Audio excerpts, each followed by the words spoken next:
The theme of decolonizing conservation has been growing in the international conservation community as an opportunity for reflection of how conservation has been working.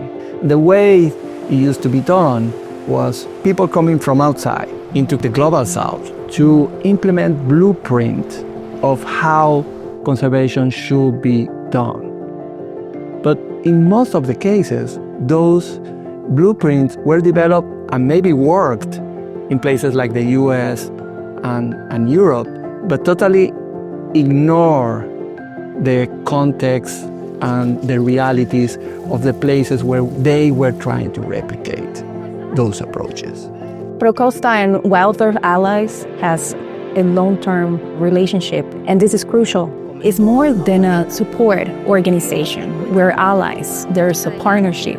It's making a huge impact in Hawksbill conservation in Salvador and also for coastal communities. The decolonizing idea is to change the way we are doing conservation by giving back the power and the decision-making to local communities and to local stakeholders to decide on the best way to implement conservation projects. And that makes a big difference. That is more fair to the local people. It produces better conservation outcomes and results. People used to sell export consumption, and now they are part of this conservation program. And they are the one, leading, they are the one patrolling, they are the one in charge of the hatchery. And we are there, of course, but at the end, it's the communities being part of this.